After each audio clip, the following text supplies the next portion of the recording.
Welcome to the next session. And don't worry, I'm not giving a talk again. I'm just here to announce the next speaker. So this is the AGN session. And our first speaker will be Kim Weaver from Goddard, talking on the prospects of LEM for nearby active galaxies. Kim, are you ready? Can you share your slides? Yeah, I'm gonna see if this works. Sharing. Okay, so far looks good.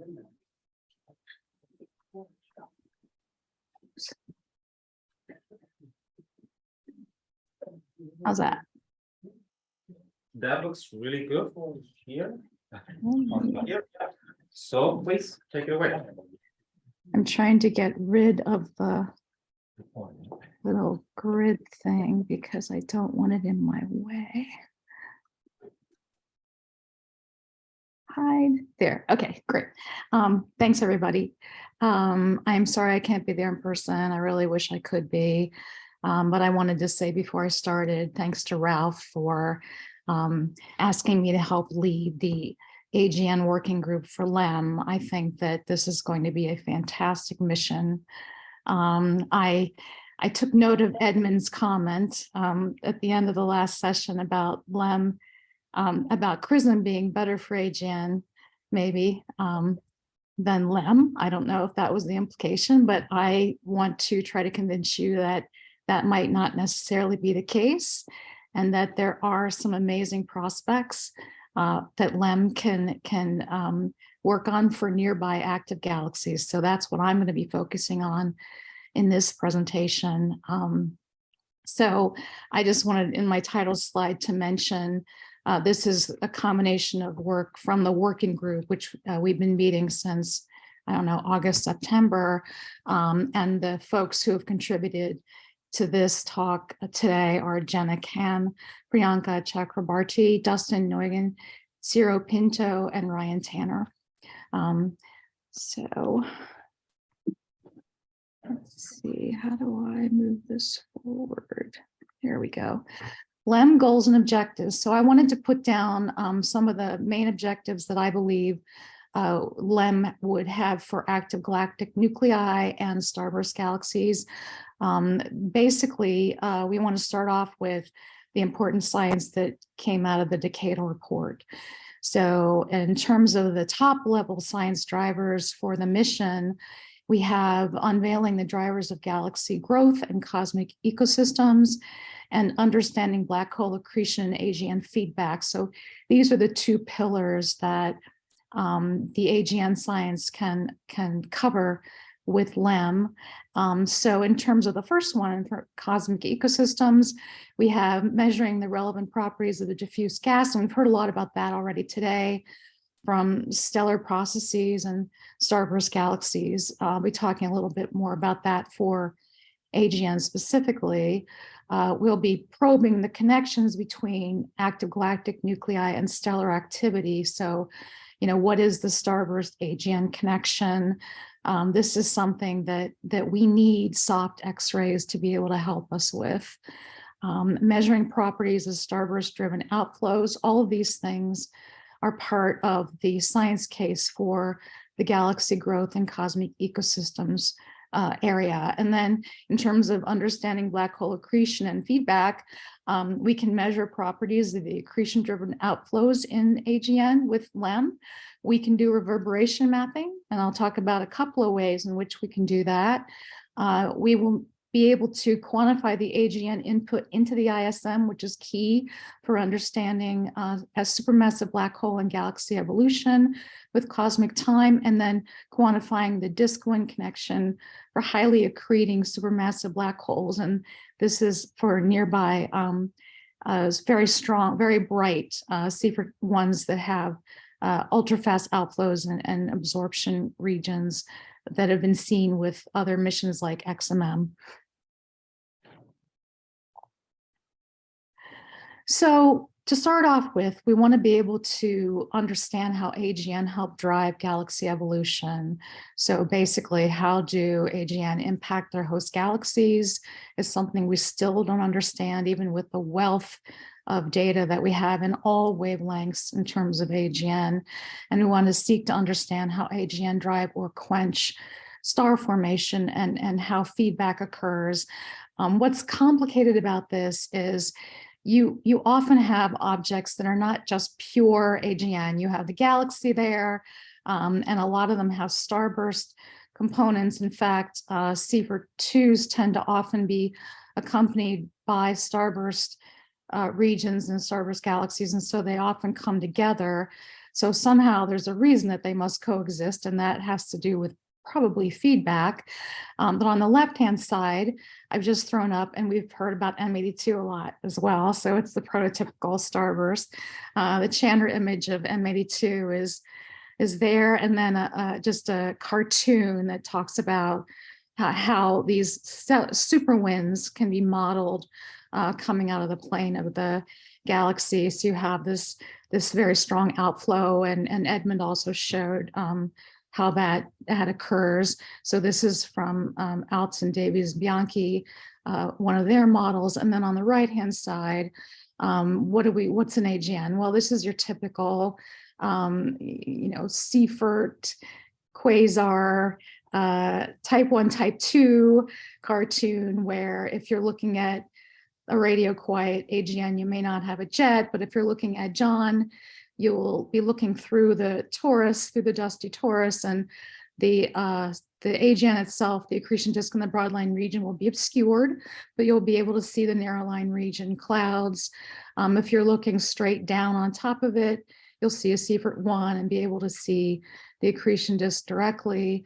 Radio loud AGN have very strong jets.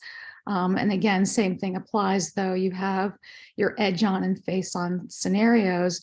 But what's interesting is that you also get outflows predicted and in fact seen from AGN as well. And on the upper right is a simulation that Ryan Tanner and I worked on for a soft X-ray emission from a low luminosity AGN. In this case, there's no strong jet here, but you get soft X-ray emission coming up above the galaxy plane.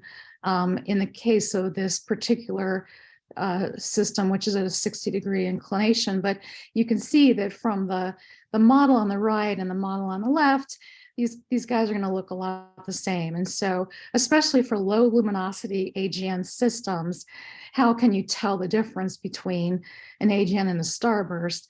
Now, some of the prior speakers have made reference to that. Well, that's from the line emission, and indeed, that's going to be the main way that you do that. But we're adding in now the photoionization from the AGN, and how does that affect the soft X-rays?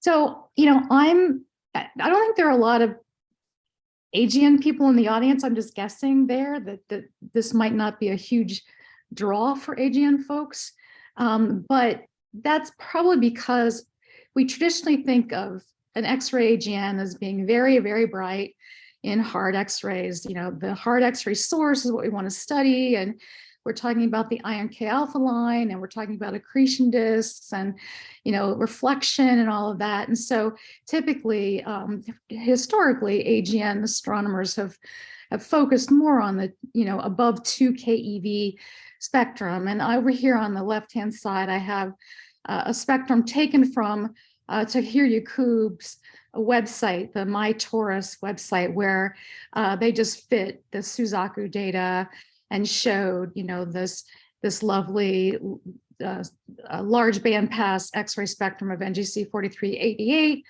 a well-known Seyfert galaxy. So you see, the hard X-ray hump here, and the reflection, and the iron line, K alpha, K beta, the iron K edge. And so, LEM's not going to do that. I'm one of those people who did all that hard X-ray AGN work. And in fact, this talk reminded me of how long I've been doing this. This was from my first publication, I think, from the BBXRT days. So this would have been the very first published iron K line profile where we were able to see the narrow line in an AGN. And this particular one was consistent with coming from the broadline region in NGC 4151. So yeah, this is how, AGN astronomers, those of us who've been around for a while, have really been thinking about AGN for a very long time in the X-rays. But however, if you look at NGC 4388 in the optical, you see a very different picture. And this corresponds to the soft excess that we see here in the Suzaku spectrum. So this is a HST image where the continuum is actually included in this image, but there's a huge region here that's been obscured. So you're looking basically, through the rim of the torus, and what you see is this gigantic cone-like shape that's an outflow of photoionized gas and starburst here. This is O3. The map here is the O3 line, and then the contours are the X-ray. So these are the Chandra contours overlaid on the O3 plus continuum map from HST. But what's more is that if we look at these emission lines, they can tell us all kinds of things. And so in this case, this is a published paper that has a near IR spectra from 0.5 to 2.5 microns. And they took probably a kind of a slit across this part of it, this part of the edge of the cone right here, near the apex, and we're able to measure the velocity spread of the very highly excited silicon, iron, sulfur lines in the near IR. And so this dotted line represents the normal, like rotational velocity is set at 0. So the measurements here trace the northeast to the southwest quadrant, showing the velocity difference for the lines as you go from north to south, and you can see the large spread. So for the iron 2 line here, the open circles are the blue shifted end side of the line, and the closed circles are the red shifted wing. And so between the blue shifted and the red shifted portions, you're getting a velocity spread of 400 kilometers per second or so. So you're able to see this large change in velocity in the narrowline region in the optical and near IR, that indeed we will be able to also be able to measure with LEM. And so that's what I wanted to make the point with this slide, is that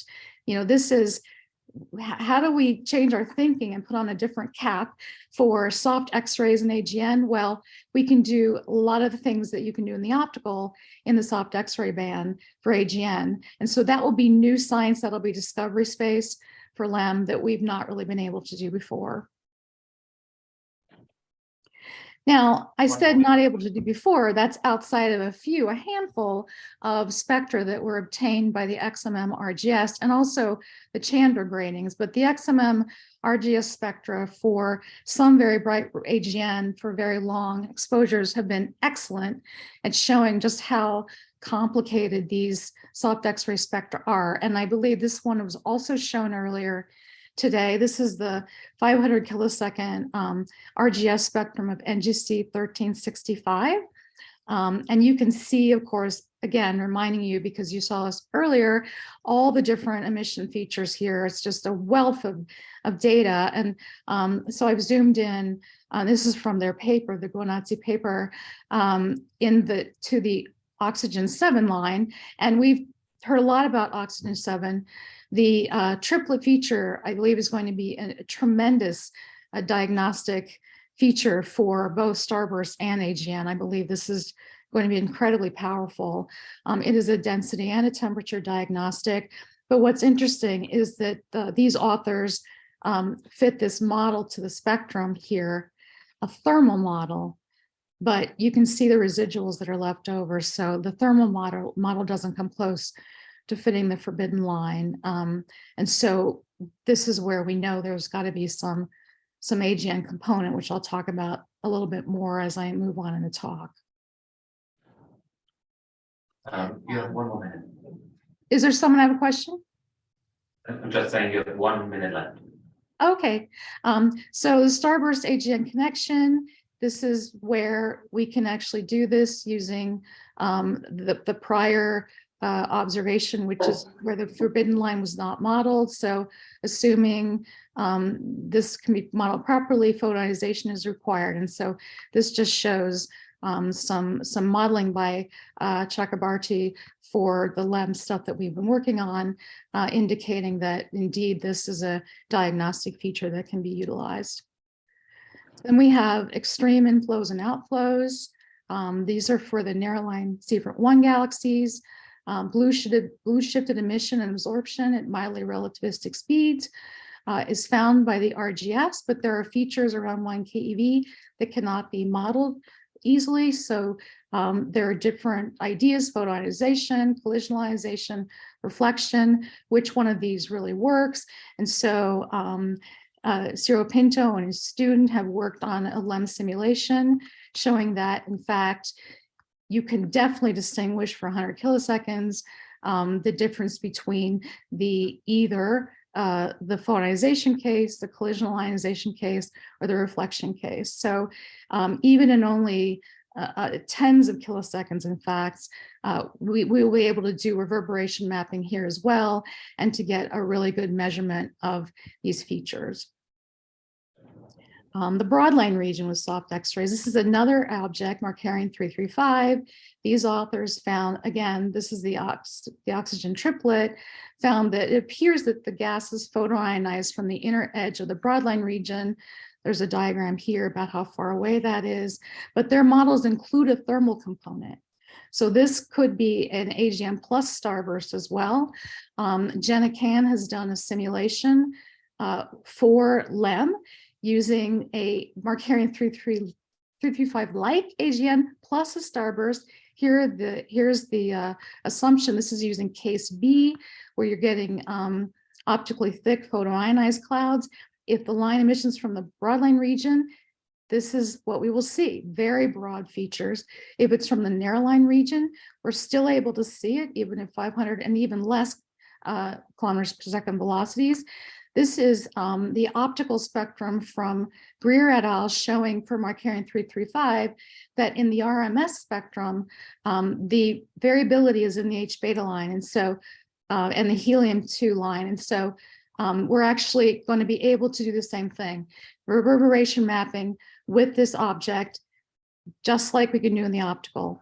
So the idea would be to study this in the same way that optical astronomers can, which is fascinating to me, to do this in the X-ray. And then here's a changing look AGN, where you can see that over time the broad emission lines in the optical change over hundreds of days, and the X-ray follows suit. And so we'll be able to do optical to X-ray reverberation mapping with the lines, not just the continuum, but the emission lines with LEM. And then finally, just a couple of things on starburst outflows. So Dustin has been doing some simulations to show that we can see orientation effects. If you assume an M82-like galaxy between a face-on and edge-on orientation, this is the LEM image simulation, but the spectrum is here. The edge-on is in blue and the face-on is in orange, and you can see how you can easily tell the difference between these two cases based on the velocity spread in the spectrum. And so this is, a hypothetical situation, but in reality, we'll be able to learn something about the orientation as well as the other properties of the gas. And then Ryan Tanner has also done a similar thing for a starburst AGN composite outflow. And here is the face-on case and the edge-on case. And this is a combined AGN starburst. But if you zoom in on this iron line, zooming in here, you can see the velocity spread is going to be 800 kilometers per second. So LEM will do an excellent job of being able to diagnose whether we're looking right down the middle of these outflows or edge on, and that'll be important for objects that are not spatially resolved. So I guess my whole point for AGN is that we don't have to have spatial resolution. We can do a lot just with point sources. So my final slide is just my perspective from what we've done so far. What is our discovery space for nearby AGN? So I believe properties of the extreme AGN winds from the disk will be a huge discovery space. Reverberation mapping, accretion disk to the broadline region in the soft X-ray band, kinematics of the AGN-driven outflows on all scales, starburst AGN connection, narrow line and broad line region diagnostics, comparing with the optical IR and UV, and then velocities for galactic outflows, including orientation effects for these systems. Thank you.